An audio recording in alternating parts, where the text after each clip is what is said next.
అందరికీ నమస్కారం.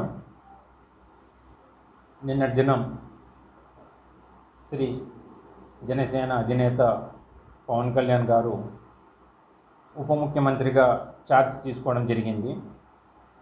అందులో మొదటి సంతకం కింద ఉపాధి హామీ పనులను రైతాంగానికి లింక్ చేస్తూ తీసుకున్న ఆ కార్యక్రమం ఎంతో అద్భుతమైన ఒక నిర్ణయం. అది దేశ చరిత్రలోనే ఇది రైతాంగం పట్ల ఒక అద్భుతమైన నిర్ణయంగా దీన్ని భావిస్తున్నాం. ఇది ఎన్నో సంవత్సరాలుగా జరగాలి అని చెప్పేసి మేమందరం కూడా కోరుకున్నాం. అది నిన్నటి రోజు జరగడం చాలా సంతోషకరం, చాలా అభినందనీయం. ముఖ్యంగా ఏంటనంటే ఇది ఎంతటి ప్రభావం చూపుతుందనంటే, ఒకప్పుడు ఉచిత విద్యుత్ ఎంత ప్రభావం చూపించిందో అంతకన్నా ఎక్కువ దీని ప్రభావం ఉంటుంది అని చెప్పేసి ఈరోజు చెప్పగలుగుతాం.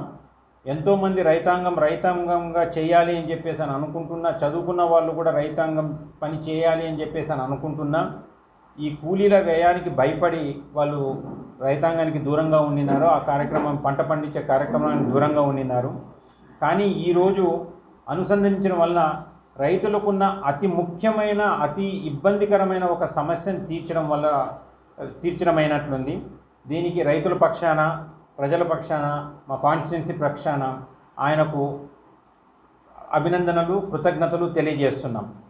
మరీ ముఖ్యంగా ఈరోజు అంతేకాకుండా ఈరోజు ఇంకా రైతులకు గత 5 సంవత్సరాలుగా ఒక డ్రిప్ వచ్చింది లేదు, ఒక స్ప్రింక్లర్ వచ్చింది లేదు, ఒక ఇన్పుట్ సబ్సిడీ వచ్చింది లేదు.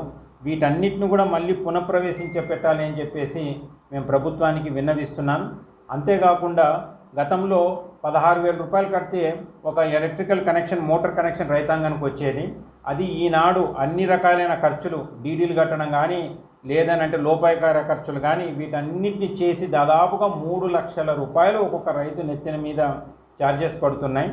వాటన్నిటిని కూడా సరిచేయాలి అని చెప్పేసి నేను ప్రభుత్వానికి, ఇక్కడ ఉన్న ఎమ్మెల్యే గారికి, వారికి నేను విన్నవిస్తున్నాను. ముఖ్యంగా ఎమ్మెల్యే గారిని కూడా నేను అభినందిస్తున్నాను, ఆయన గెలిచి రావడం. సో నాకు ఇంకొక విజ్ఞాపం ఏమంటే, గుత్తి ప్రజలు తాగునీటి సమస్య చాలా ఇబ్బందికరంగా ఉంది. దీనికి నా సూచన ఏంటంటే, గుత్తి చెరువుకు ఆల్రెడీ ఆ రోజుల్లోనే మేము నీళ్లు కేటాయింపులు తీసుకొచ్చి ఇవ్వడం జరిగింది, ఛానల్ చేయించడం జరిగింది.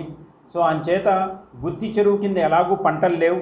అందులో అక్కడ ఎన్టీఆర్ గృహాలు అని చెప్పేసి లేదు, అక్కడ ఈరోజు ఇంటి స్థలాలన్నీ కూడా ఇచ్చున్నారు కాబట్టేసి దాన్ని అక్కడ పంటలు ఎవరే కానీ వేయడం లేదు కాబట్టేసి గుత్తి చెరువుని త్రాగునీటి ట్యాంకు కింద, సమ్మర్ స్టోరేజ్ ట్యాంకు కింద దాన్ని మార్చి అందులోకి వెళ్తున్న వ్యర్థపు నీరన్నిటిని కూడా డైవర్ట్ చేసేసి గుత్తి చెరువుని తాగునీటి చెరువుగా కింద మార్చేసి ఒక ట్యాంకు కింద మార్చేసి సమ్మర్ స్టోరేజ్ ట్యాంక్ కింద కింద మార్చేసి అతి త్వరలో గుత్తి తాగునీటి సమస్య తీరిపోతుంది అని చెప్పేసి నేను సూచన చేస్తున్నాను. సో దయచేసి అందులో దీనికి ఏంటంటే, డ్రింకింగ్ వాటర్ ఆల్రెడీ అలొకేషన్ ఉంది, గుత్తి చెరువుకు ఆల్రెడీ అలొకేషన్ ఉంది, చెరువు అంతా కూడా అన్ని రకాలుగా కట్టిపెట్టి ఉన్న అన్ని రకాలుగా రెడీ అయ్యి ఉంది. సో దాన్ని ఒక సమ్మర్ స్టోరేజ్ ట్యాంక్ కింద మొత్తం క్లీన్ చేసేసి ఓన్లీ అందులోకి వెళ్తున్న మురుగునీరుని ఒకటి డైవర్ట్ చేసేస్తే గుత్తికి శాశ్వత నీటి పరిష్కారం కింద ఇది ఉంటుంది.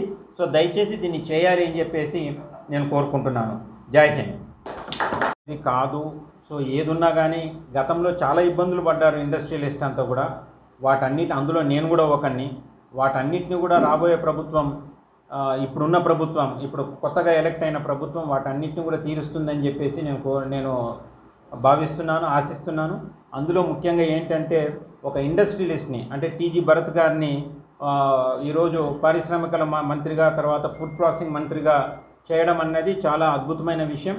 సో ఆయనకు ఇండస్ట్రియలిస్ట్ ఒక సమస్యలన్నీ కూడా తెలుసు కాబట్టేసి వాటన్నిటిని కూడా త్వరలో పరిష్కరింపజేస్తారని చెప్పేసి నేను భావిస్తున్నాను.